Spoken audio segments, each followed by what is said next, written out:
Thank you, Madam Moderator. It works. And thank you, host, Professor Maloney, and fellow members of the panel. I listened with utmost interest to your introductions, and it really is an honor for me to be here.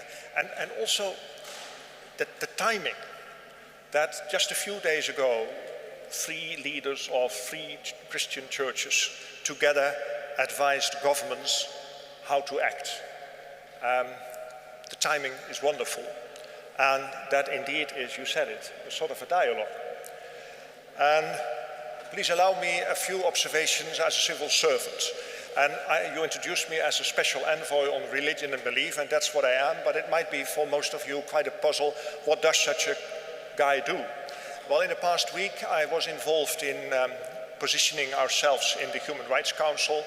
I lead an alliance for international religious freedom and belief, and we decided on a statement on the situation in Afghanistan from the perspective of religious minorities. I visited a mosque of the Ahmadiyya community in the Netherlands to discuss with them their plight in the Ummah, and we had a training in our ministry on how we as Western Dutch people act in the Middle East, how we interact with Islam. And I can tell you that was quite an exercise. Ladies and gentlemen, I'd like to discuss a few elements of dialogue, and the first one is between governments and religions. For governments of secular states with a constitutional segregation between state and religion, religious dialogue could be approached from a utilitarian perspective. What brings it? Especially for our objectives. But that should not be. Alberto Maloney is quoted as having said in a recent webinar hosted by Berkeley, either government or religion by itself can only simulate and pretend to engage in dialogue while asking for something. Government typically sees religion as useful because it can be called on for low-cost services, especially in the humanitarian sphere. Why fight religion, you apparently said? Why fight religion when you can buy their help for a few pennies? And on the religious side, leaders want to become more visible and to use the government to do that. Especially when things are going wrong in governments, they have more to talk about. Unquote. Again, a wrong approach from both sides. When governments recognize religious and faith communities as part and parcel of civil society, they can indeed profit from the capacities of these communities and their members. And we as Dutch have learned so over centuries. For many years, religious communities cared for the fabric of society, and although I have to acknowledge that with secularization, this wonderful network of caritas has become weaker, it's still alive in many respects, as it is in several other European countries. But such division of labor is not without risks. First and foremost, there is the risk of favoritism, a partisan approach, the one religion favored over the other. And I fear you all know examples of that. But I should also refer to accountability on funding and respect for all and every human rights. Thought, freedom of religion or belief, does not free religious people and entities from basic respects. Then there is the dialogue between religions. As a young boy, born and raised in a Protestant family, I lived in a deeply segregated society. It was Christian in majority, but divided over many denominations. We all lived peaceful, not together, but next to each other. We called it a pillarized society. These days one calls it siloism, silos.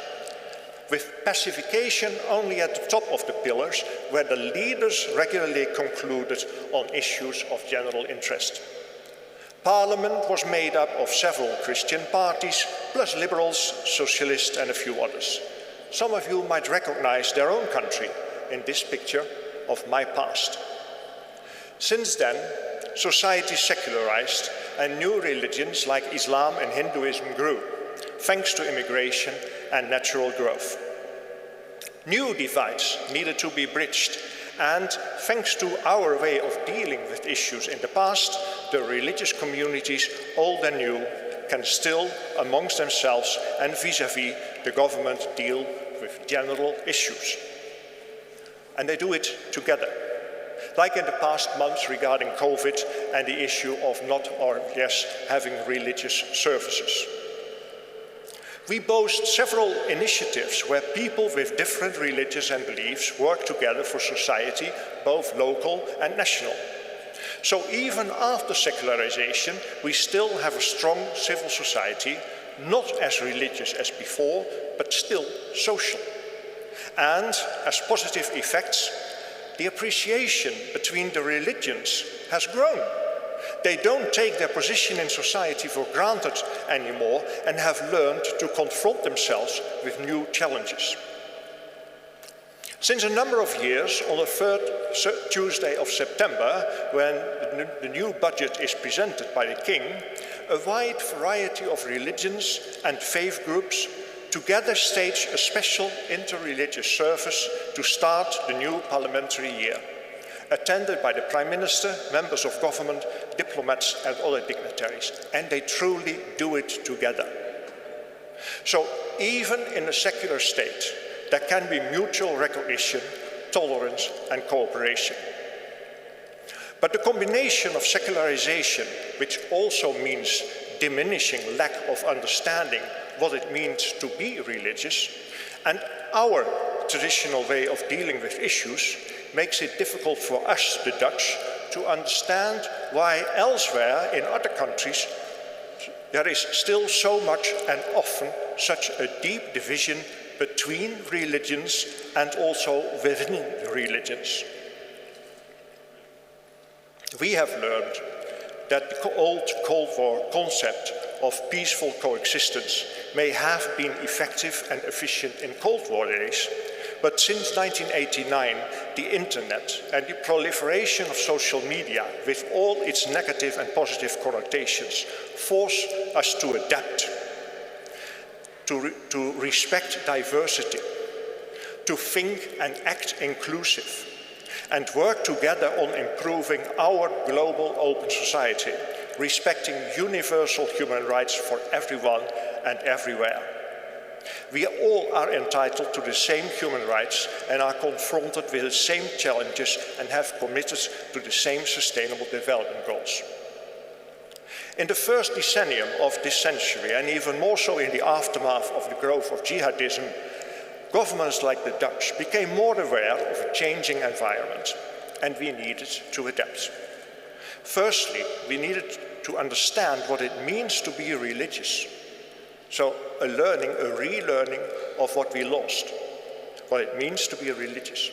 That's why we have those trainings. And second, we start promoting cooperation, civic engagement of and between faith-based organizations, explicitly as part of a civic society.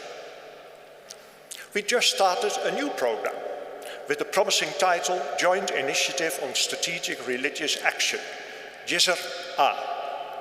And this program is characterized by being multi-religious and thematically intersectional, addressing several rights and issues, some of them being sensitive from traditional perspectives.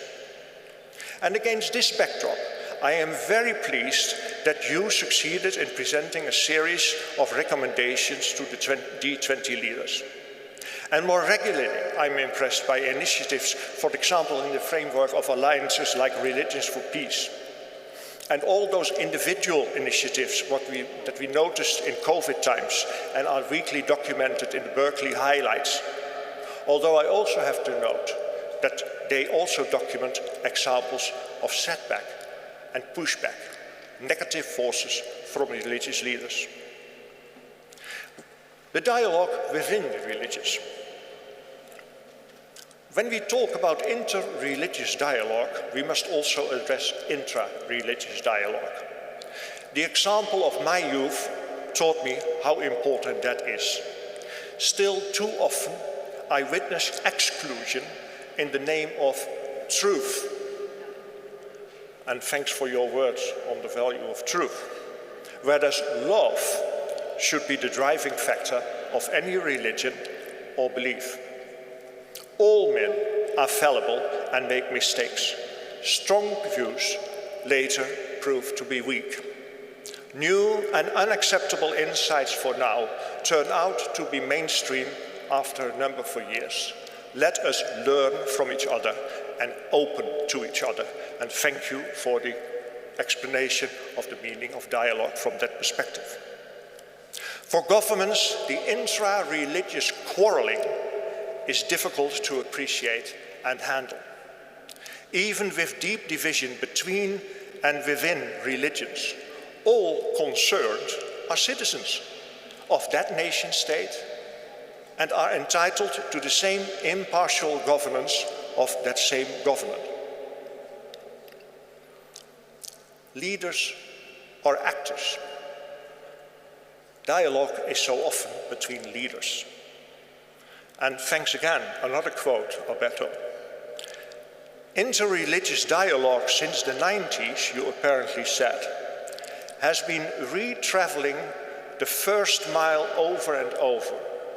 True, you apparently said, it is important, but it's easy. We all agree that there should be no legitimation of violence.